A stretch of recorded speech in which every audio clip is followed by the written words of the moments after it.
Hello everyone, this is Claudiu Murgan, the host of the Spiritual Inspire Show, and my guest today is Fredric Lehrman. He is the founder of the Nomad University and an accomplished musician. He plays the cello and the guitar. He also studied Japanese music with Koto master Shinichi Yuize and also raga singing with the great North Indian vocalist Pandit Pran Nath. For 9 years, he was a senior student of the Tai Chi master Cheng Man-Ch'ing and founded several permanent schools of Tai Chi Chuan in major US cities, including a special Tai Chi program at Naropa Institute. He has designed programs and taught jointly with many leading thinkers, among whom are Marilyn Ferguson, Jose Arguelles, Barbara Marx Hubbard, Barbara DeAngelis, Peter Russell, Rupert Sheldrake, Terence Mckenna, and Lynne. Fredric is also the author of several books, from which I'll mention one, The Sacred Landscape. Fredric, we met through our online shamanic course studying the insights of indigenous people all over the world. The first time we connected in the private chat, we talked for close to 2 hours. You have a fascinating life, I met amazing people, and each time we talk on Monday nights, I listen to a new story. When did you know that there is more to life than the struggle for existence and spirituality could be an option? I would say that in some sense I always knew, but I didn't know that I knew. I had a different side to my mind which was very logical and demanded proof and was systematic, not in a mathematical way, but in a language way. Did this make sense? Did I understand it the same as the person listening would understand it? Or if not, I would have to explain it a little more clearly. So I think that this all came to a certain point when I was going through high school, and I had the sense that, I was somewhat different from everybody else, and so I decided I must be crazy because they all seemed to be happy.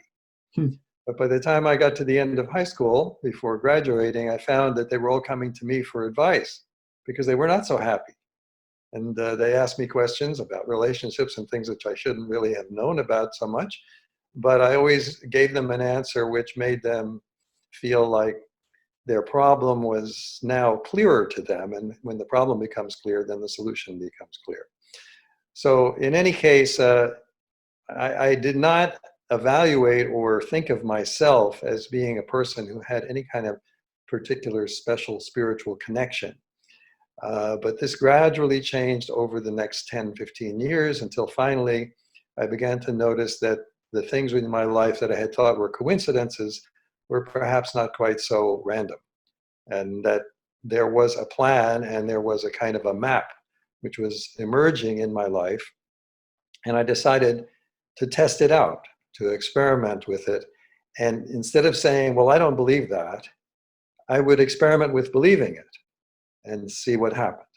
And I found that the moment I did this, and it was also because of a woman that I was in a relationship who kind of encouraged this with me because she was very mystical, I decided to try to see things her way. And I liked what I saw. And I said, well, this is much better. Why should I go back to the old way of thinking about things as being just exactly what they look like, rather than as what they represent or what they communicate? So I began to look at the world and look through the world into some other area, non-dimensional area where there was a new level of information. And over the many decades since then, I never went back. I just kept going and still kept my skepticism so that I didn't accept or believe everything actually without testing it. But if I tested it and found that it made an improvement, then I would keep it. So that's the short answer to a very, very long story. I'm writing actually a book about my own process with writing The Sacred Landscape and how that came about. And all of it is part of one long story. It involves my curiosity about everything. Yeah. Yeah, you mentioned several times that your life has been an experiment, and it was quite interesting and took you in different directions.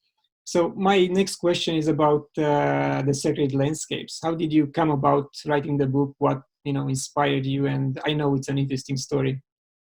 Well, it's an interesting story and it's a very long story, so I won't try to tell you the whole thing, but it certainly began totally unconsciously. I grew up in New York City, so I was very familiar with New York and felt like that was a natural place to be. Now I recognize that it's not so natural. I still feel comfortable there when I visit and I can operate without anxiety in New York, but it is a very extreme environment, as anyone knows who's been there. And there was a strange thing that happened to me one day when I was no longer living in New York, but I would visit more frequently because my brother still lives there and I have a lot of friends in New York, and I was working there occasionally. So I was in New York City. I had just come from the Metropolitan Museum to see the new exhibits there, and I was walking close to where I went to high school down Madison Avenue on my way to my next appointment. And I had a habit while walking down on any avenue, and this is a childhood habit, to look in all the windows as I walked by just to see if anything looked interesting, and then I would stop and look at it. So I had been walking for 3 or 4 blocks very fast, and I went by the next window, and it was an antique store, American Antiques, and there was nothing particularly that I was looking for and nothing particular there that caught my attention. But when I got to the end of the window, walking rapidly, I suddenly stopped, almost as if I had walked into a wall, an invisible wall on the sidewalk. And I said, why did I stop? And then I said, well, let me keep walking. And I could not keep walking. The wall was still there, even though other people were walking right through it. So I said, okay, here's one of those strange moments. So I turned around and I said, let me look in the window and see if there's anything I'm supposed to notice there. And I looked very carefully and no, there wasn't anything. And so I started to walk again and the wall was still there. I knew I could push through it, but I knew I really had to focus myself to do that. And so I said, well, I am really losing my mind, I guess. So let me go back and look again. And I saw something that I hadn't noticed the first 2 times, which was a small painting. And it looked like an orange area in the middle. And I mean, the painting was about the size of my laptop screen right now, 13 inches or so. And it was an oil painting. So there was this orange area in the middle, and the top was a dark, dark blue, and the bottom was a blue-black or brownish black. So we had the brown and black, and we had the blue on the top, and in the middle, this ball of orange. Yes. And I looked at it and I couldn't really make out why it was so fascinating to me, because it looked like an abstract expressionist painting from 1930 out of Germany or somewhere. It was not like anything else I'd seen in quite a while, but it didn't have anything I could identify in it. So I went in and I asked the director of the art gallery, what was this painting in the window? And he said, which one? And I pointed to the back of it because we were inside the shop. And he said, oh, that's an American painter from the 1880s, 1890s. And yeah, and it's an oil painting. And I said, well, how much is it? And he said, it's $7,000. Wow. This was back around 1980.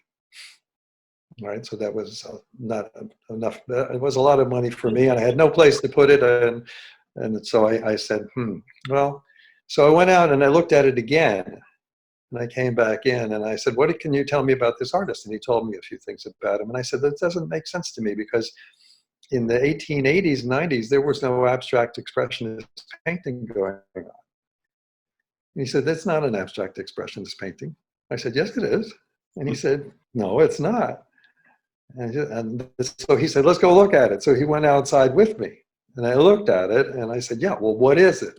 It's just an orange blob in the middle of 2 different stripes. He said, well, it's a landscape. I said, landscape? What is it called? What is it of? And he said, it's called Mount Rainier at sunrise. And Mount Rainier is in Seattle, where I live now. I had never been to Seattle. I had never heard of Mount Rainier. And therefore, I still couldn't see that this orange blob was, in fact, the night sky above, which was dark blue, and the sunrise just coming up in the far east over the entire continent of North America and going almost horizontal so that the foreground was dark blue, was the dark of the earth, which had no light shining on it. But this mountain is so high, it's 14,000 feet, and it's all by itself. There's nothing near it. So it looks like the largest mountain in the world just when you see it by itself. And it's covered with snow. So the orange light of the sun was shining on the snow and turning it orange. And it actually looks exactly like that in real life when you see it. But since I had never seen it, I couldn't organize my mind to identify what this blob of orange was. So that was the first encounter of knowing about Mount Rainier. And I said to the gallery owner, "Where is Mount Rainier?" And he said, "Oh, it's out west. I think it's in Oregon." Close, but not correct. It's 80 miles south of Seattle and about 70 miles north of the Oregon border. So I thought, well, that's a very interesting thing. I wonder what's so special about that mountain that I should stop.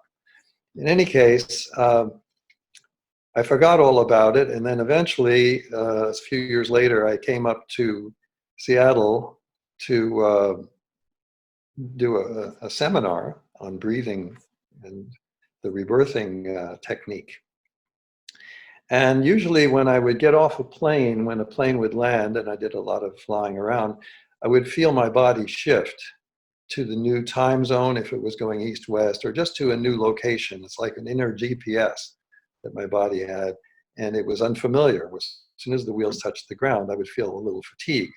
And sometimes I'd have to go straight to a class and teach right away, so I needed to process that pretty quickly. Yes. So here we are landing in Seattle through the clouds on a foggy day. And the moment the wheels touched the ground, I woke up. I did not feel tired. I felt extremely energized. And it was so sudden and so noticeable that I really was surprised. And I noticed that I kept that energy the whole time I was in Seattle, going through the seminar and walking around and so on. So about 2 months later, I was going back to do the second part of this series of 3 workshops.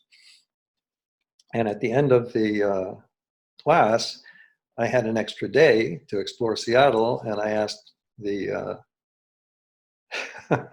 I asked the students if there was anybody who was not doing anything the next day, would they like to drive with me around town, because I didn't drive up and I didn't know my way around. And I liked it here, and I wanted to see whether, what the rest of the city was like. Yes. So we drove and went around, and I was actually driving at that point, and my guide, we had finished looking at all the areas that looked right, and I was driving south on I-5, which goes across the gap between the ocean and Lake Washington.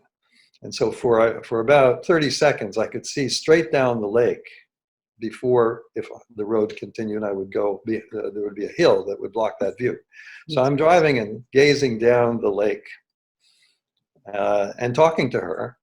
And it was a blue cloudless sky, which the last time I hadn't seen, because Seattle is famous for being rainy. Not really true, but sometimes it is. And I saw a very strange looking cloud at the far end of the lake. It was the only cloud in the sky. And it was low down at the far end of the lake. It was a big cloud. And I said to her, "Oh, what is that cloud down there at the bottom of the lake?" She said, "What cloud?" And I said, "Look." And I said, I pointed through the windshield. "You see the cloud?" She said, "That's not a cloud." I said, "Well, what is it?" She said, "It's the mountain." I said, "What mountain?" She said, "Mount Rainier."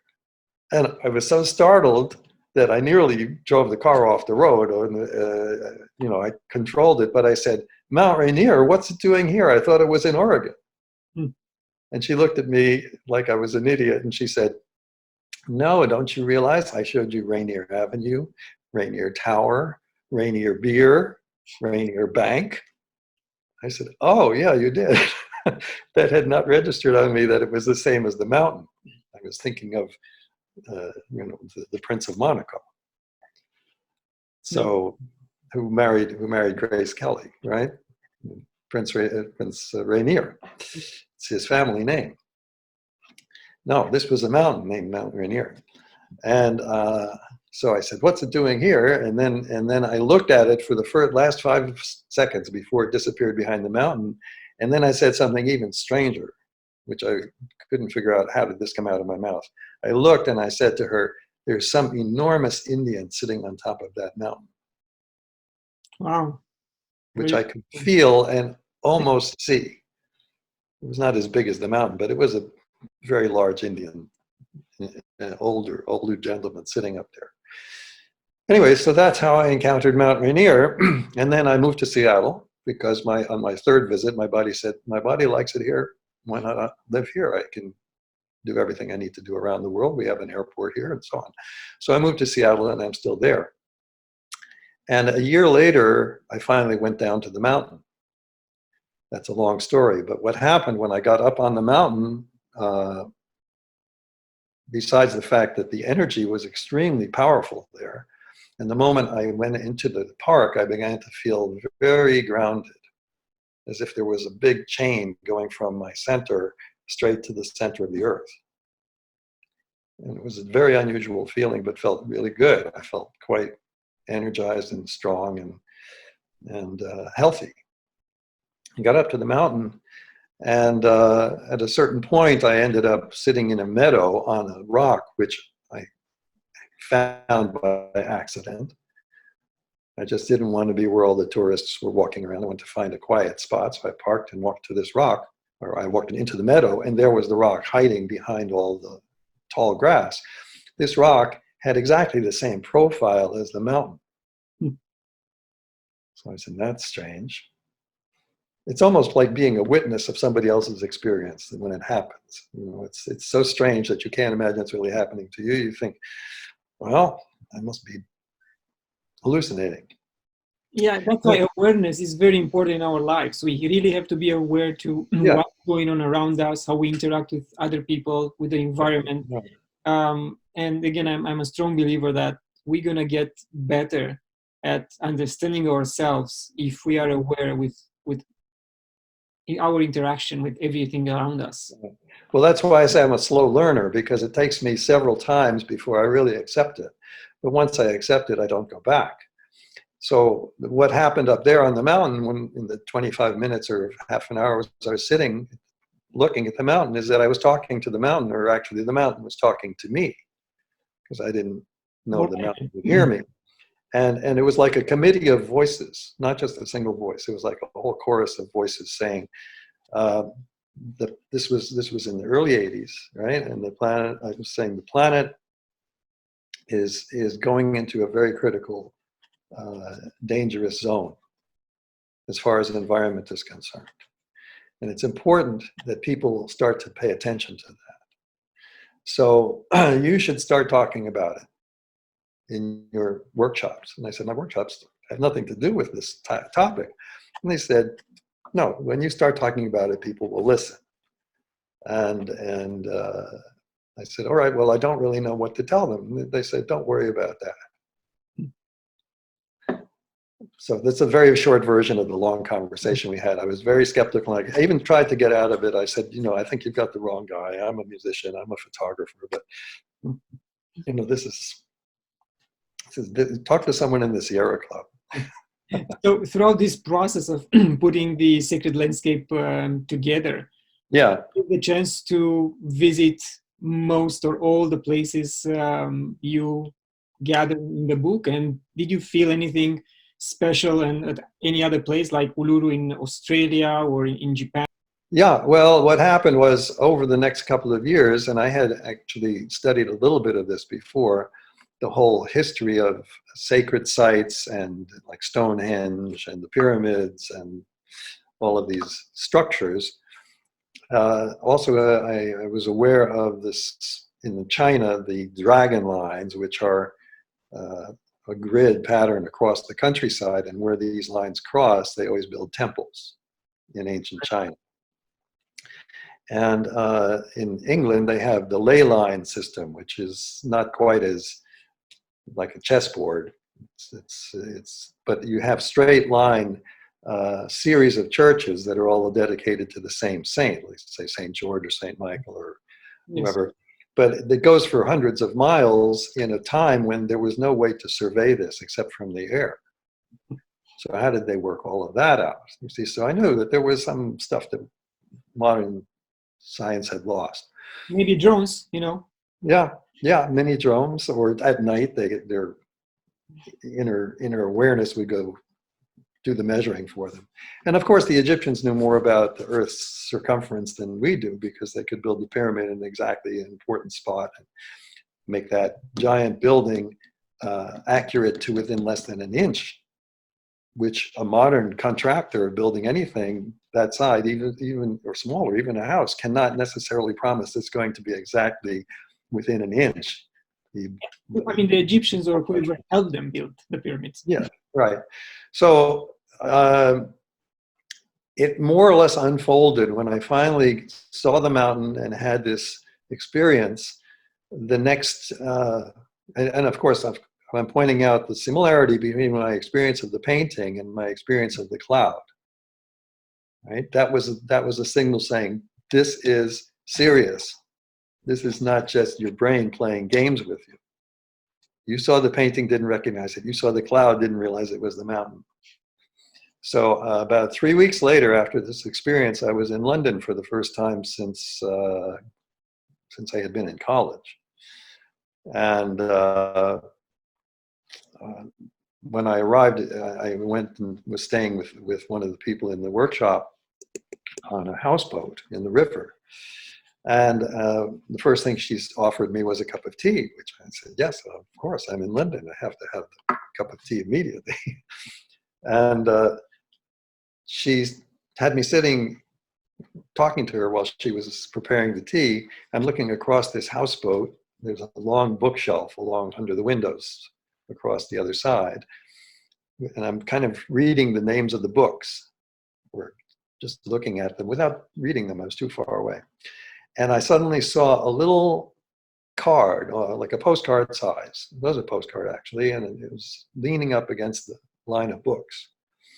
And it was blue on the top and dark on the bottom. And in the middle was a mysterious red dot. Wow. And I said, I wonder what that is. And I didn't even think back to the first experience. I knew it wasn't Mount Rainier, because Mount Rainier is not red, it's white, or orange when the sun hits it. And so I got up, and while talking to her, I walked across and picked it up, and I looked at it, and I still couldn't figure out what it was, even though I'm looking right at the postcard photograph. It wasn't a painting. So I turned it over, and it was a card that had just come in that morning from her brother, who was going across Australia.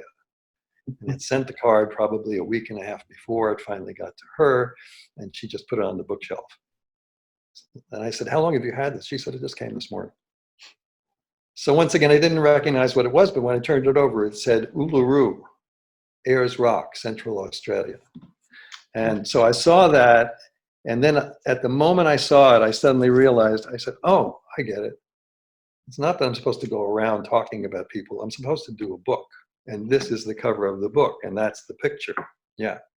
So I knew if I could just find out who the photographer was and get a hold of that picture, which took about 2 years, the book would be completed. And it took about 8 years to complete because of going to all these places. I did not go to all of them. If I had tried to take the pictures myself, it would have taken 20 years.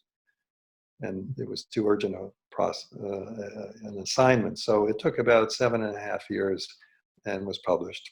So I went to many of these places, but not all of them. And I chose the pictures that had the most atmosphere to them, that would take you to the place. You know, that some of them are very sharp, some of them were taken by friends, and they're kind of amateur pictures, but still they have this presence to them. And so the book itself was its own best argument. Yes. And I got a lot of people to write and contribute a lot of very interesting essays about the places. And I wrote everything else that, when I couldn't find someone else to write it, I would write it. Yeah, again, I was quite impressed with the book, and I even read from it on my podcast, The Age of Water, and it will be aired, I think, in a couple of months.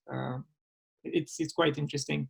Going back to the people you interacted with during your lifetime, I mean, one name jumped at me, Terence Mckenna, and I know he was an amazing mind and also proponent of using plant medicine to enhance one's consciousness.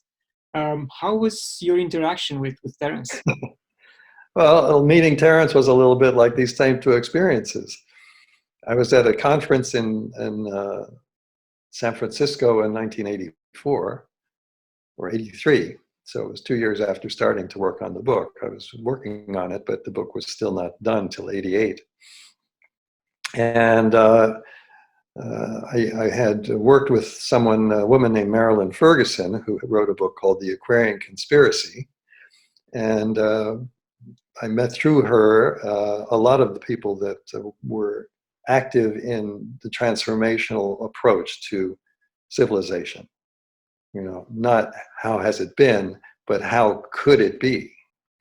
And so these were all people who were futurists and yet very well grounded in traditions of the past. And it was a 4-day thing called the Mad Scientists and Artists Party at somebody's big house in south of San Francisco. And people could come and go as they pleased. There was no plan. It was open 24 hours a day for 4 days. And somewhere around the second day, there were lots of tables outside in the backyard, and people were sitting around. And I'm walking around and past a table, and I heard this man speaking. And he was an odd-looking fellow. He was very thin with wiry hair and a very unusual voice that had a certain magical, hypnotic tone to it. And everyone was listening to what he was saying. So I stopped and I listened to what he was saying. And after 5 minutes, my brain said, "Who is this guy?" Because I had never heard anybody speak like that, with such a command of vocabulary and using words that you would only hear once in your lifetime, maybe being used by speaking in a speaking setting, maybe in a book you'd read it. But he always used it exactly, precisely in the right spot.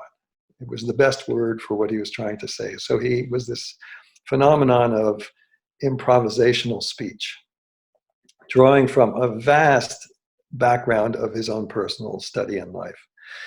So that's how I met Terence Mckenna. And we became very good friends, and he spoke at several seminars and workshops that I had put together as a guest speaker. And he was also one of the secret faculty members of a school that I was working on developing called Nomad University, the college of your choice. Terence was one of the first lecturers. He lived in Hawaii most of the time at this point in his life. And he had a plant sanctuary, he called it. Mm-hmm. It was called Botanical Dimensions. And he would import plants that had interesting aspects, whether medicinal or mental, from around the world, and see if Hawaii was neutral enough for most of them to grow, and they did. So he pointed out the ayahuasca vine back then in 1980, 84, 85, when I went over to Hawaii to visit him. And he said, "You can try it if you want." And I said, no, I was not into that stuff. Anyway, little by little, it wasn't because of Terence, actually. It was just other things that were going on within this circle of friends. There was a very famous chemist named Alexander Shulgin, who was a well-known professor at several universities in chemistry. And he was doing some very interesting research in transformation of mental states, trying to identify how to either make these chemicals safe, or how to, if they already were safe, how to fine-tune them. Sorry, when you mean chemicals, what exactly? I mean, extracts from plants or something which was... Well, things from plants. As a chemist, he would do a chemical analysis of whatever, whether marijuana or ayahuasca or psilocybin. And so he was looking at it from a chemical point of view and then trying to tweak it one, component at a time.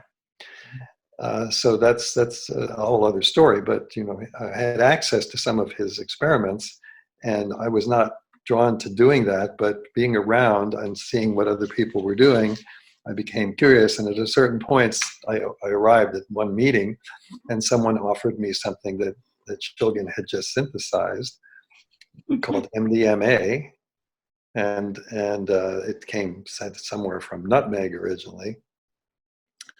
And I said, well, I really, this is a party and everybody's, relaxing and so on.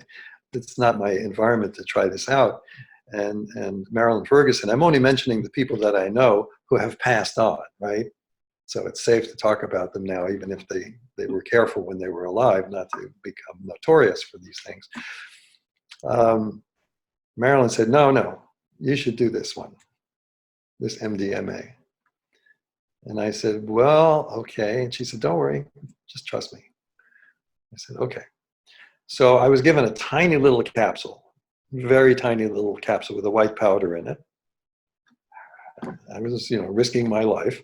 And I swallowed the capsule and I waited for about 20 minutes. And then I noticed a kind of a rush that went through the body that lasted about 2 minutes, and then it calmed down. And then I noticed that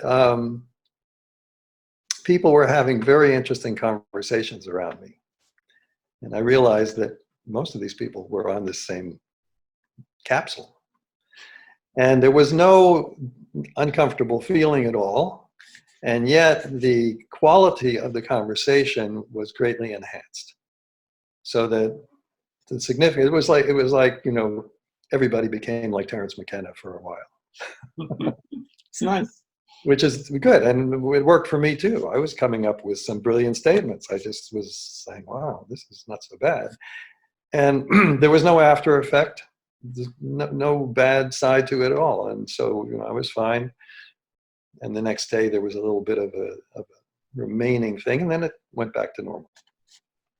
So I experimented with that for several times.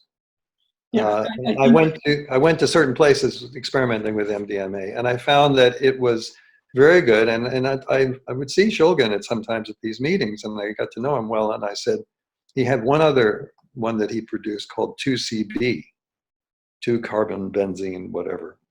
I don't know exactly what it stands for, but the chemical name that he gave it was 2CB. And when I saw him after trying that, which was quite different from MDMA, which is what became ecstasy or street ecstasy, which is not quite the same as what he would put together himself. I said to him, I think I'm going to nominate you for the Nobel Prize on these two things that you did. Because number one, they have no negative effects. They're non-toxic. They're not habit forming. And as a matter of fact, they become irrelevant at a certain point because the insight stays with you permanently. It does not go away. So you don't have to reinforce it. And I've tested this in many ways, and all of this will be included in the book about how some people will take it only once and it changed their entire life. They never felt like they needed to take it again. Some remarkable changes in people. Yes, I agree with that approach. And, some people are quite concerned that the plant medicine like ayahuasca or, mushrooms can become addictive, but this is not the case. As you said, you can take it once and then you can take it again, maybe next year or in 2 years from now, based on, how you feel. And when you take an addictive drug like cocaine or marijuana or whatever, you reach a level from which you have to enhance the intake in order to get the same feeling, the same, let's say, bliss. But with plant medicine, you pretty much, you take it from the level you were before and you go to the next with no other effects on your body. Again, it's no side effects, and I can attest that on my own. So again, it's you can take it or you don't take it. There's no difference.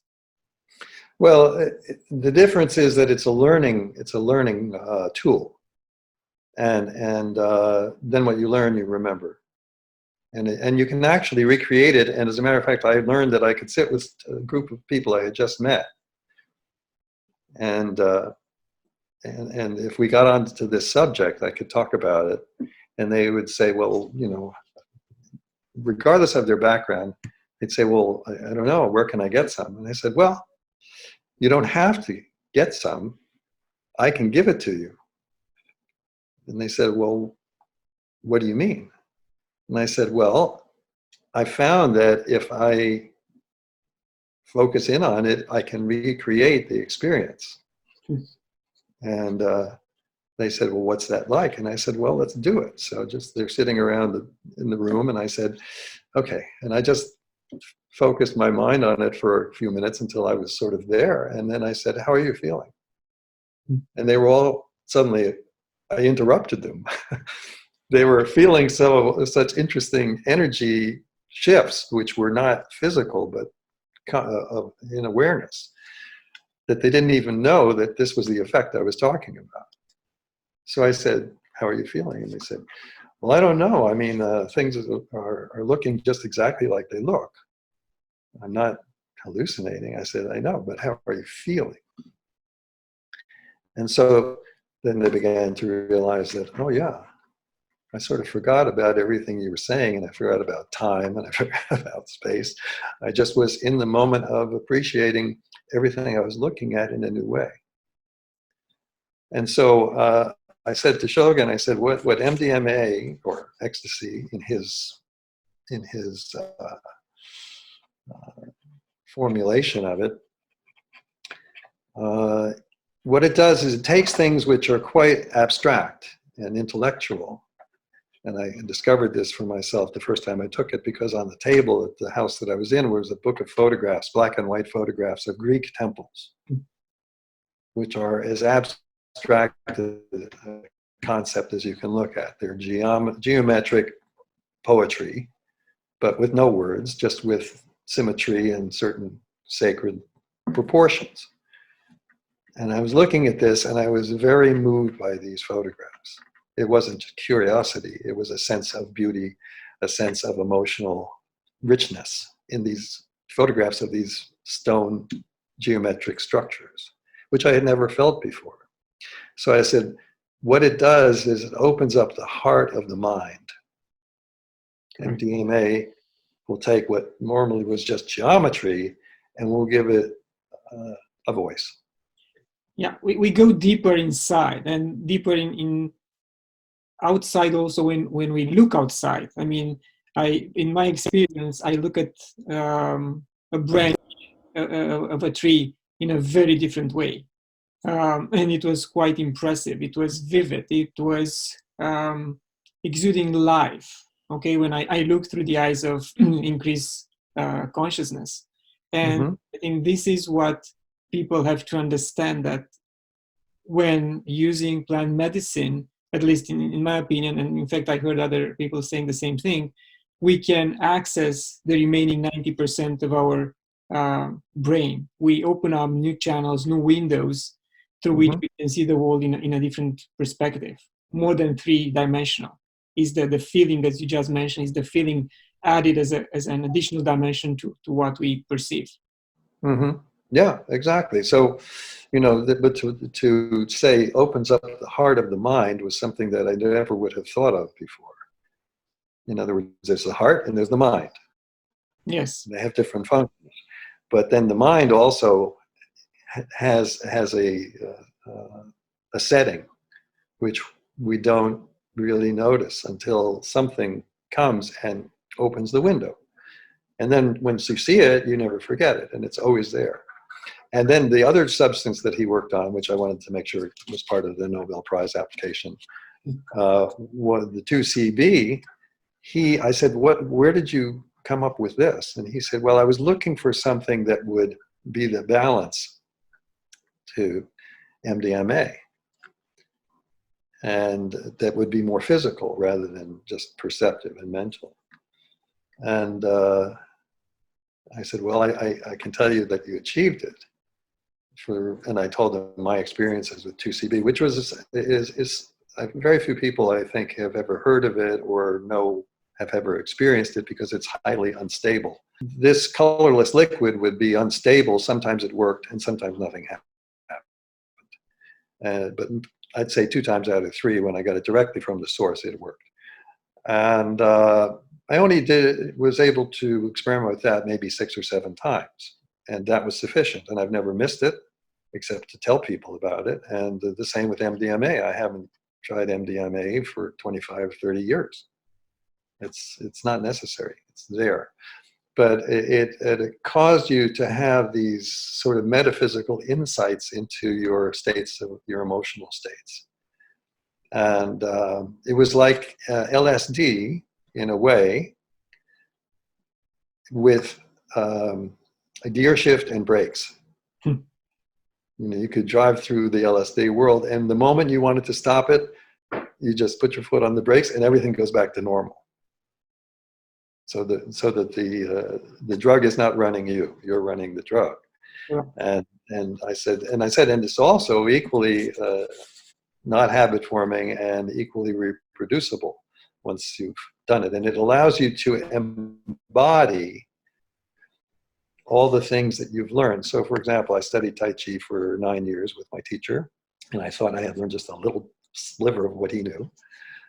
And I felt like, well, he says it's okay for me to teach, but I'm not even sure I really know what I'm doing. When I had the 2CB, I said, well, let me see how this feels when I do Tai Chi. Something that was like a neutral measurement that was, I could test any environment by doing Tai Chi on top of a mountain or in a basement room or whatever, and I could read what was around me. And so I started doing the Tai Chi form, and suddenly I felt my teacher inside my body moving me. Interesting. Through the form. I mean, he has long since passed away, but I had never had that experience. And so I said, oh, I think I did really learn something from him. So it was like he was giving me authorization to transmit what he had passed on to me. And just to characterize him for a moment, I would say that one of the first things he said to us in the beginning, and he never learned English, he always spoke in Chinese with an interpreter. He said, I cannot teach you Tai Chi. That was the first thing in the class. I can't teach you Tai Chi. So we thought, what are we doing here? And then he said, all I can do is make it as easy as possible for you to steal it from me. And that's how we learned from him. And I think that was a very wise statement that he made. But then, with the study of the Japanese and Indian music, which I had completed in college, that didn't mean I knew much. I knew a tiny fraction of what my teachers were trying to show me. But at one of these gatherings of this tribe of people, from all over the world, who would show up once or twice a year for one of these gatherings, these parties, one of them took place in my house in Seattle, and I had everybody was busy with whatever they were busy with, and I went down into a room where there was nobody there, but I had my tambura, the Indian musical instrument with 4 strings. It's a drone instrument, and I said, let me see how it feels to just sing a raga in here, the way I barely know how to do. So I started singing quietly, and closed my eyes and kept going. And when I stopped singing, I opened my eyes and everybody was in the room. And they had come in and they did not leave and they didn't make a sound. And nobody said, we're going to be quiet. They just went right into exactly the way the audience would be at his concerts. And there was never any applause at any of his concerts. People just got up and went out, even though there was no rule saying no applause. Wow. So I said, okay, I did learn something from him. See, so it embodied the abstract, became part of your nervous system.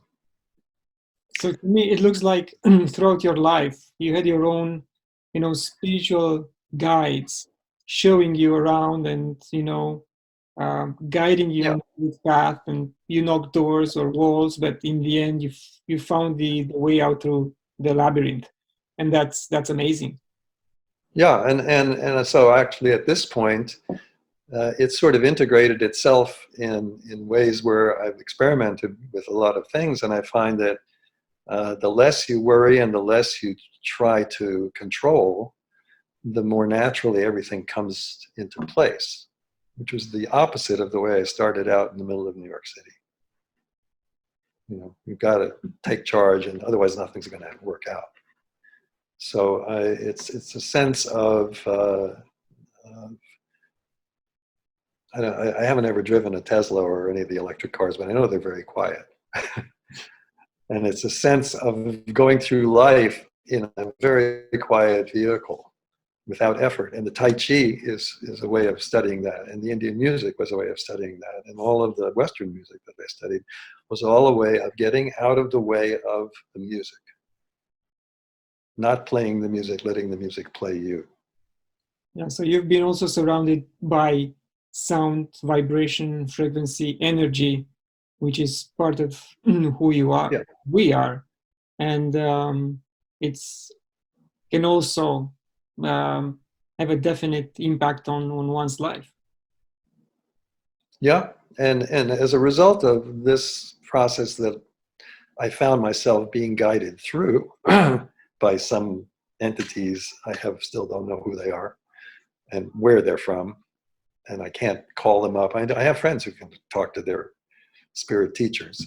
It doesn't work quite like that for me, but in my own way, I trust that they'll show up, and I just have to pay attention all the time. It's the meditation, you're trying to focus your attention. What I do in meditation, having played with Zen and Tibetan yoga and tantric practices and everything, is I think the simplest thing, there's so many things to think about, that so many different techniques. What's the best technique? And I said, well, for me, it's just pay attention to everything all the time. That's one thing that you just do, and things emerge. When something attracts your attention, don't ignore it.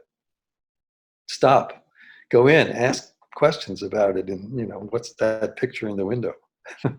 Yes. And it's funny that you mentioned your friends who talk to invisible entities.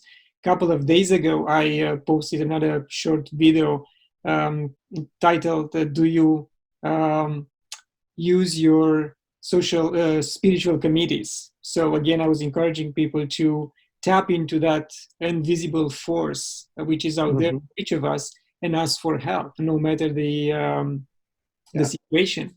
And sooner rather than later, they will start getting answers. Yeah. And see, children know this until we tell them, no, that's not real, that imaginary friend of yours.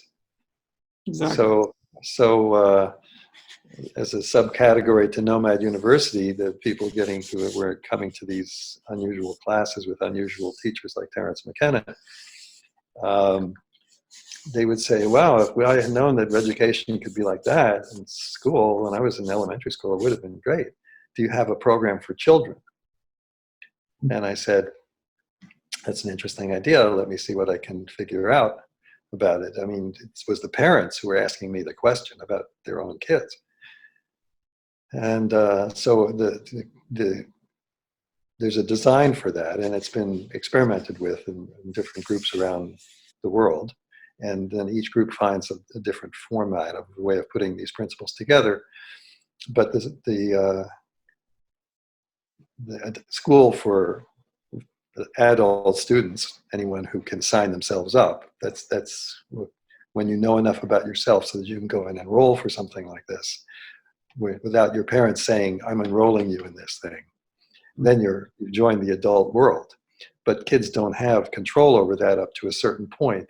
Some kids earlier, some kids later. So it has to be a different approach for the kids. And it's basically, instead of calling it Nomad University, which is abbreviated by the students into Nomad U, which they play on the letters and then think that that's cool, and it is. The children's courses are called Kidding You. And then the subtitle is A School for People Young Enough to Know Better. Yes, these are programs which we all need moving forward, especially in these, trying times where online is the only way to communicate and learn. And I really hope you're going to be able to bring all these courses online very soon and make them available all over the world. Yeah, now that the internet exists, when I started Nomad, there was no internet, so we had to do it the old way. But now it will be easy to spread it, make it available very quickly. Yeah, so that is part of the plan for this year. Now we're in a very critical time.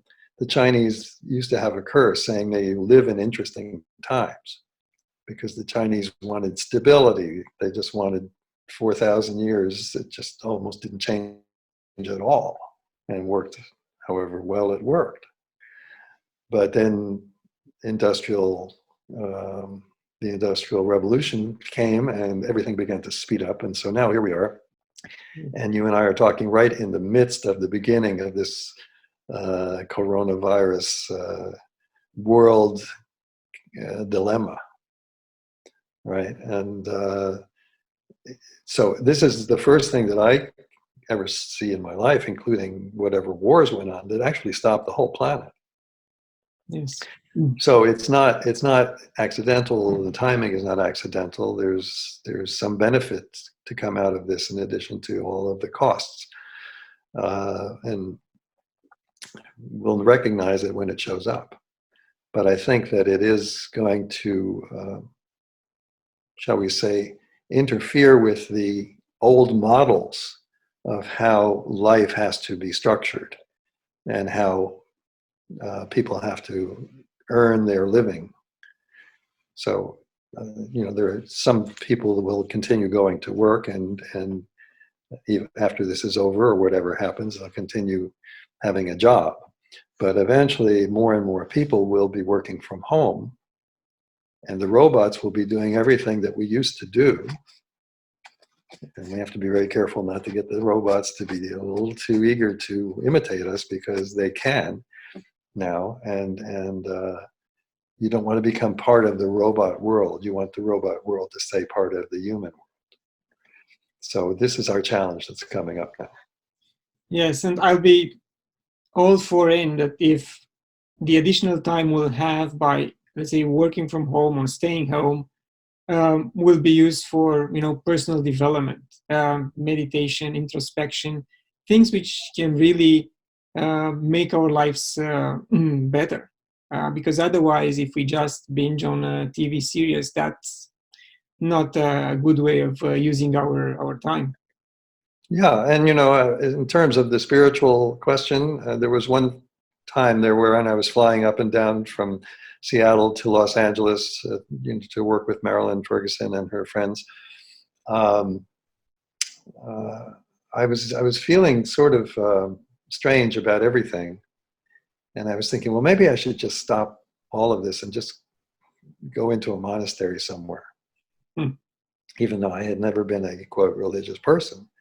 I was, just neutral to everyone on that and thought I could learn from all these different traditions. But then the Mountaineer voices came back right there in the airplane after several years. I was still working on the book. And at the moment I said that, the committee spoke right through the window of the jet plane.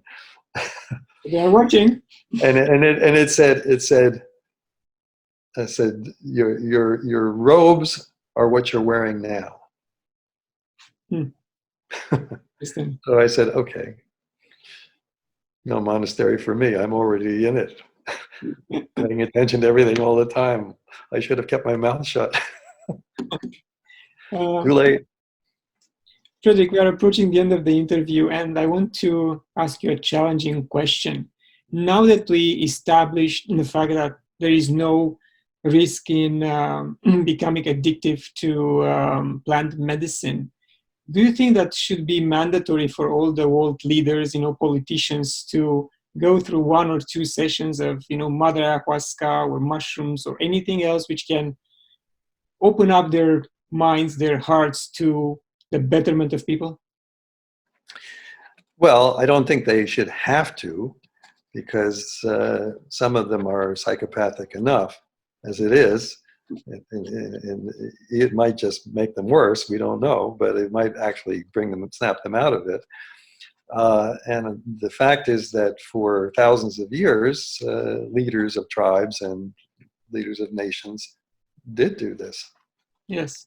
I mean, we're just rediscovering something which has been very well known in China and even in the Amazon for thousands of years. And just in terms of plants,